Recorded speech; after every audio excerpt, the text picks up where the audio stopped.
Hello again, welcome back to an animated book review. This one again, going back to the golden era of the mid-90s for Disney's 2D film, The Hunchback of Notre Dame. Another Hyperion excellent book that I think this one I did go and grab when I was a student. One of the other videos I was reviewing the Lion King book. And this again is the same gorgeous large format book. This one, 1996, this came out.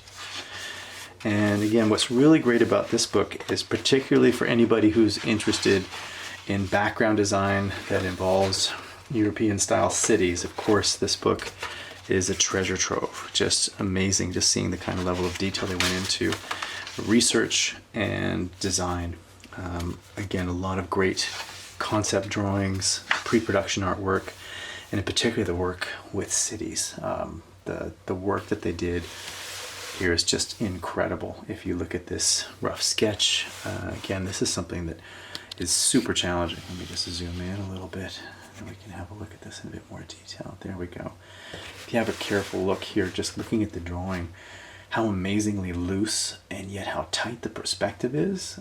This is a really challenging kind of drawing to sell, and in terms of the design, it's really, really solid, but still has such a looseness to it.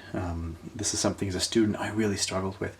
I was never that good at background design, particularly buildings. I kind of leaned more into character work and particularly animating. I wasn't the best designer by any means, but I liked animating. But people that love background painting, especially when you look at Renaissance landscape painting as sort of an example. Pull back a little so we can go back here, wide view, and make sure we're in focus. There we go. Excellent, there we go.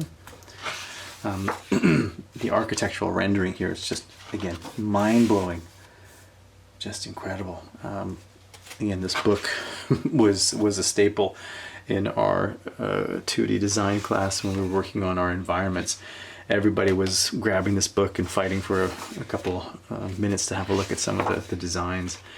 And again, there's incredibly ornate and detailed drawings that would go into the layout design before we go off to the background department to paint. Just exquisite. And again, the final paintings are just incredible. I love these storyboards. And again, it's really fun to see. If you look, you can see that right here, this was a cutout, right? So they just cut out another drawing and put it in there. This is something as a student, you just assume everybody draws everything perfectly, and it's really great that they don't clean it up so much in the book that you get to see that it was okay to take a photocopy, cut out a new drawing, and then put it over top. And the boards are just so gorgeously laid out. Incredible stuff. Again, a lot of history, a lot of research going into the background design, character design. I know Hunchback's a bit of an odd film. It definitely was controversial at the time. James Baxter, I think, was with the lead for Quasimodo, and again, the shots that he animates are just incredible. Such great variety of character styles.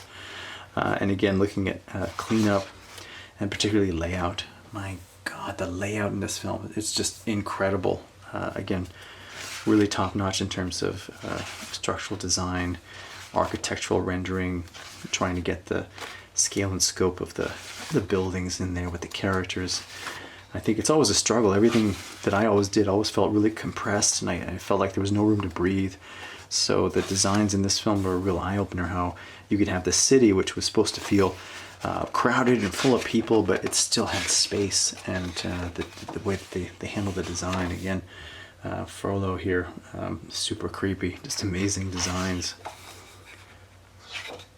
Again, love these storyboards. It's incredible just how much thought went into lighting all the way at storyboards, just to make sure that people had a really clear idea how the sequence was going to feel in terms of like cinematic tone. The Jester's a really fun character as well. And again, getting into more of the architectural detail, again, just wow, just incredible background paintings. The designs, right? I mean, I can't believe that somebody drew this. It's just incredible, just the shading, so much detail. And again, the pushed perspective, just using such a wide lens, a lens with a narrow focal length, and understanding how that was going to affect the perspective lines, particularly with Quasimodo having this rooftop that he sort of occupied looking down. A lot of views that would be really distorted and use like sort of short lenses to lay out their point of view from being way up high, as well as having to deal with a city alley and dealing with all those motifs and making sure that there was still space and it felt organic and not too much like it was done with a ruler. And just epic looking at that layout. Wow.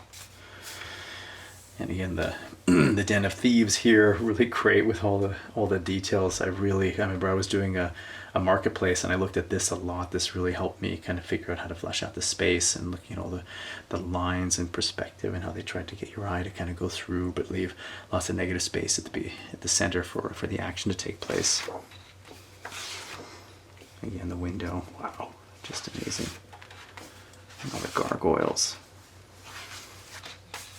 Again, so many backgrounds were created for so many shots. That must have been quite a huge list. What a workload that must have been getting through all of these. And again, each one of these is just so gorgeous, just incredible. This is really nice looking at the layout design and how that was translated over into the painting. It's incredible. Yeah, again, really great lighting examples here. Wonderful to see how much that can be used in preliminary stages for film development, shot design. Again, it's really nice to see these rough drawings, but the faces are so clean, they're so solid. It's really easy to see where the cleanup artist could find a line, even though the drawing was very loose. Oof, there we go. Another great epic sequence. So this is that super creepy song that happens at the sort of second act of the film, where Frollo kind of reveals he's conflicted by his sort of, desires that he's supposed to repress in his duty. So I'm amazed they snuck this in. I remember seeing this in the theater going, that's a little dark for Disney, don't you think? But epic sequence, really well done. It's surprising that more people don't try to integrate that into more animated films, but it definitely for its time was pretty shocking. Again, look at that. That's really great looking at that drawing there and how that changed over there. But just this great sort of circular arrangement where you could see everything in the foreground and the background. Amazing stuff. And I look at these storyboards. They're so well rendered. They look like comic books. A lot of storyboards I'm used to seeing are so rough, especially working in TV where there's such time constraints. But some of these boards, we could just print a comic book. Great drawings in here. Feast of Fools.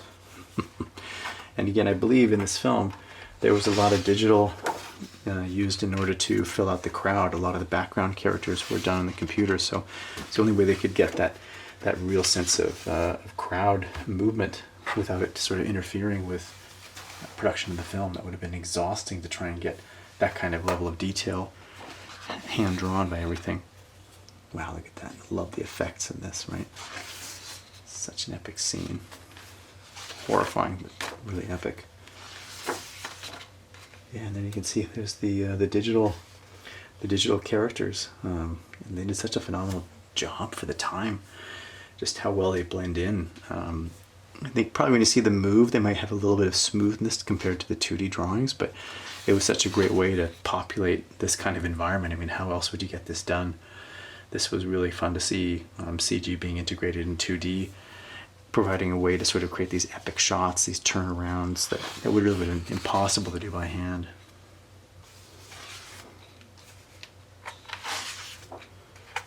City on fire. The epic climactic end of the film. The Disney villain. Hope to give away a spoiler here, but another Disney villain that falls to their doom. It's quite common. But it was handled really, really well. Again, just epic, just flames pouring out of Notre Dame. So that's a really epic concept. Whoever came up with that, bravo. It was such a wickedly cool idea. And again, the triumphant Quasimodo at the end here. That's so sweet. Beautiful drawing. And then the Hall of Caricatures, again, just enjoying all the different little pieces here. It's just really fun. Great caricatures by the team and the directors, I believe. So another fantastic Hyperion Disney animation art of book, Hunchback of Notre Dame. Again, a real keeper for anybody who's really interested in particularly working in environments, particularly this style of European city. A lot of amazing research and some amazing drawings in there. Incredible reference. The book is huge. It's got a lot of content. You won't be disappointed. Enjoy.